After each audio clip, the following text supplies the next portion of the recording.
दोस्तों नमस्कार, मैं हूं संजीत कुमार और आपने देखना शुरू कर दिया है बिहार टीचर न्यूज। दोस्तों आज बात करेंगे नियोजित शिक्षकों का और पुराने वेतनमान में जो प्रधानाध्यापक हैं उनका वेतन का भुगतान कब होगा।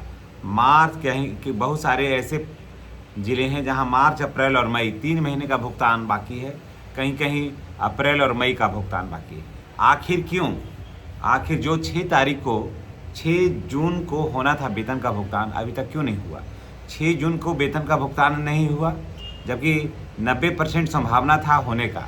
अब मैंने अपने वीडियो के माध्यम से इस चीज़ की जानकारी मैंने दिया था आपको। तो फिर उसके बाद जब उनका टाइम समाप्त हुआ तो ज़रा सोच लीजिए, ज़रा जानिएगा पूरी कहानी, तो आपको सर चकरा जाएगा। जब समय समाप्त हुआ तो मैंने फ़ोन किया वहाँ कि समय आप दिए थे तो वेतन का भुगतान क्यों नहीं हुआ। तो उन लोगों ने कहा कि अभी समय लगेगा और अभी हम कंफर्म अभी डेट आपको अब नहीं दे सकते, ठीक है, इसलिए वेतन का भुगतान में अभी लगेगा समय। तो फिर क्या हुआ कि फिर 2 घंटा के बाद फिर एक लेटर जारी होता है, एसओपी जारी होता है सभी जिलों के नाम से, सभी डीओ और डीपीओ के नाम से कि 7 तारीख से, सोच लीजिए ज़रा सा इसको जानिएगा ना तो आपको चक्कर आ जाएगा कि 7 तारीख से सभी शिक्षकों का वेतन का भुगतान किया जाए। लेटर जारी हो जाता है तो 7 तारीख को से कि वेतन का भुगतान हो जाना चाहिए, तो 7 तारीख को तो संडे था। तो उसके बाद चलिए फिर ठीक है, जिला को लेटर जारी हो गया। बहुत सारे लोगों को ये लगा कि जिला का लेटर जारी हो गया है तो 8-9 को वेतन का भुगतान हो जाएगा, है ना, यही लगा होगा, बहुत सारे लोगों का लगा होगा कि वेतन का भुगतान हो जाएगा। लेकिन राशि जब जिला में है ही नहीं तो एसओपी जारी करने से फ़ायदा क्या है? अब देखिए, यही तो सरकार की कुछ व्यवस्था को समझ में नहीं आता है। यानी कि आप ऐसे समझ लीजिए ना कि जो पटना में बैठे हैं, शिक्षा विभाग के महकमे में जो लोग बैठे हैं और जो जिला से उनका जो संपर्क है वो बेकार है, एकदम बेकार है। और सरकार को भी शिक्षा विभाग पर कोई नियंत्रण नहीं, एकदम एक लाइन में आप जानिए, किसी तरह का कोई नियंत्रण नहीं है।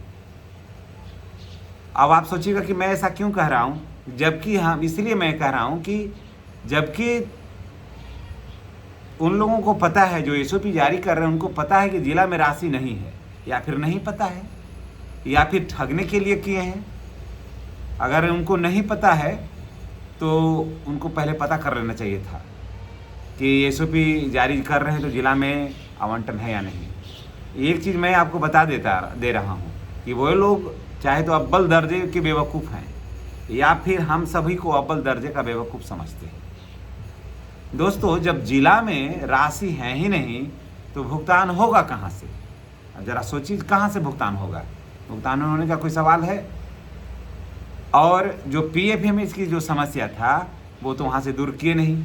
जब आप लेटर जारी कर रहे थे तो उसके पहले पीएफएमएस का जो समस्या था उसको समाधान न कर देते, या फिर एसओपी जो जारी कर रहे थे तो एसओपी जारी करने के बजाय आप ये कहते कि पीएफएमएस में जो समस्या है जिसकी वजह से वेतन का भुगतान होने में असमर्थ है। एसओपी जारी करने से क्या हुआ? एक झूठी दिलासा, लोगों को एक झूठी दिलासा देना था। और दोस्तों मैं आपको बता दे रहा हूँ, ऑफिस क्या कहेगा, हम आपको पूरी जानकारी हम आपको दे रहे हैं अंदर की बात। अभी हमको 15 मिनट पहले फिर बात हुई है, शनिवार तक, जी हाँ याद रखिएगा, शनिवार तक नियोजित शिक्षकों को वेतन, नियोजित शिक्षकों को और फिर जो प्रधानाध्यापक है मध्य विद्यालय में जिनको ऐसे से वेतन आता है उन लोगों को शनिवार तक वेतन का भुगतान नहीं होगा। एकदम कन्फर्म जानिए आप, शनिवार तक आप लोगों का, नियोजित शिक्षकों का और प्रधानाध्यापक का, डीपीएससी से जो हैं पुराने वेतनमान में, उनका शनिवार तक वेतन का भुगतान नहीं होगा। अभी तक तो कोई संभावना नहीं है, आज सोमवार है, अभी तक कोई संभावना नहीं है उनका, और शनिवार तक तो नहीं हो पाएगा। तो ऐसी स्थिति है, पीएफएमएस का समस्या जो है वो धरा का धरा है, वहाँ पर अभी कोई उसका कोई समाधान अभी तक नहीं निकल पाया है। झूठा और एसओपी जारी हो गया है। एसओपी जो जारी हुआ है ना वो सिर्फ झूठी दिलासा देने के लिए जारी हुआ है, एकदम एक लाइन में जानिए, झूठा दिलासा देने के लिए जारी हुआ है। और अब जो भी सरकार के माध्यम से लेटर जो अब निकलता है दोस्तों, जो भी जारी होता है लेटर, उस पर तो न कोई कर्मचारी भरोसा करता है और न कोई जिला स्तर का कोई पदाधिकारी भरोसा करता है। वो लेटर अपने लिए निकालते हैं, अपने लिए रखते हैं, न उस लेटर का हम लोग कोई ज़्यादा तहरीर देते हैं और न ये लोग कोई और देता है, क्योंकि इतने लेटर निकलते हैं कि उसकी प्रासंगिकता जो है वो ख़त्म हो गई है। ऑफिस से तालमेल का घोर अभाव रहता है, जिससे कि क्या लेटर निकलना चाहिए क्या नहीं निकलना चाहिए, सारा कुछ ये लोग देखते नहीं हैं, निकाल देते हैं। तो दोस्तों मैं यही कहूँगा कि जितने भी नियोजित शिक्षक हैं बिहार में, लगभग 1 लाख के आसपास नियोजित शिक्षक हैं अभी, मैं उनको बता दे रहा हूँ कि अभी वेतन के भुगतान में इस सप्ताह अभी आपका वेतन का भुगतान नहीं होगा। वेतन के भुगतान के लिए अभी थोड़ा और भी इंतज़ार करना पड़ेगा।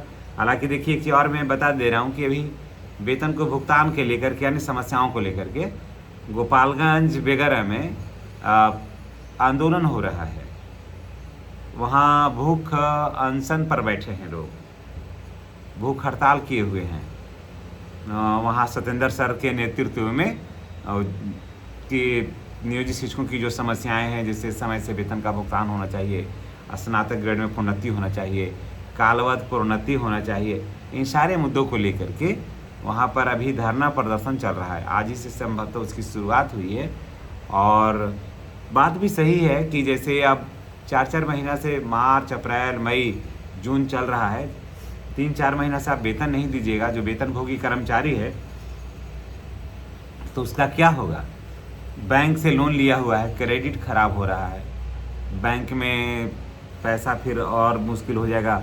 शिक्षकों का ऐसे भी बहुत ही कम बैंक देना चाहती है पैसा। उसके बाद बच्चों का स्कूल वगैरह में फीस से जो बच्चे बाहर रहते हैं उनको भेजने में नहीं बन रहा है। उसके बाद घर का खर्चा भी चलाना रहता है। तो कई तरह की समस्याएं हैं जो शिक्षकों को झेलना पड़ता है। और ऐसे में सरकार सिर्फ अपने कुर्सी पर बने रहने के लिए लंबी चौड़ी बातें करते हैं नेता लोग, और सिर्फ अपने कुर्सी को बचाते हैं। कोई भी ऐसा लीडर नहीं है बिहार में जो जनहित की बात को सुनता हो, जनहित के लिए सोचता हो। उनकी कुर्सी कैसे बचेगी, उनका बेटा कैसे सेट होगा, उनकी बेटी कैसे सेट होगी, उनकी पत्नी मंत्री विधायक कैसे बन जाए, यही सब बातों के ऊपर वो लोगों का फोकस होता है। बाकी जनता को लेकर के कोई ख़ास उम्मीद नहीं है। और हम लोग कोई ख़ास उम्मीद न मंत्री न विधायक से बहुत ज़्यादा नहीं कर पा रहे हैं, क्योंकि कोई भी ऐसा लीडर नहीं है जो बिहार के हित के बारे में सोचता हो। और दोस्तों अभी तो ये ऐसी स्थिति है कि बिहार में अभी किसी भी, ऐसा नहीं कि शिक्षकों का, किसी भी विभाग, स्वास्थ्य विभाग में देखिए वैसे ही लचर पचर व्यवस्था है। शिक्षा विभाग में आप देख रहे हैं, शिक्षा सेवकों को देख लीजिए, उसके बाद सिंचाई विभाग में देख लीजिए, तो उसके बाद एवं पर्यावरण विभाग को देख लीजिए। सभी जगह जो भी कर्मचारी हैं आप पूछ लीजिए, सभी जगह पेमेंट जो है उनका वेतन जो है सभी जगह लंबित है। अब सोचिए कि कैसे चलेगा सरकार, अब कैसे चलेगा बिहार, ये तो आने वाला वक्त ही बताएगा। लेकिन चलिए दोस्तों, इसी के साथ हम आपसे विदा लेते हैं। बड़ी बात हो गई और विषय से विषयांतर होना भी ज़्यादा ठीक नहीं है, क्योंकि जो काम की बात है वही हो तो ज़्यादा बेहतर है। खास करके मैं नियोजित शिक्षकों को और पुराने वेतनवान वाले प्रधानाध्यापकों को, हाँ, और जीओबी वाले जो वेतन पाने वाले हैं अभी, हाँ, उनसे के बारे में मैंने पूछा तो वो वहाँ से कहा गया कि अभी किसी भी मद में कोई 1 भी रुपया नहीं है। तो वेतन का भुगतान कहाँ से होगा, जब उसमें फंड रहेगा तब है ना। इसलिए अलॉटमेंट जब तक नहीं होगा तब तक वेतन का उम्मीद लगाए रखना बेईमानी होगी। और अभी फ़िलहाल शनिवार तक तो वेतन मिलने की कोई उम्मीद नहीं है। चलिए इसी के साथ हम आपसे विदा लेते हैं। नेक्स्ट वीडियो में हमारी और आपकी फिर मुलाकात होगी। चैनल पर अगर फर्स्ट बार आए हैं तो चैनल को सब्सक्राइब करिएगा ताकि शिक्षा जगत का हर खबर आपको आसानी से मिलता रहे। धन्यवाद।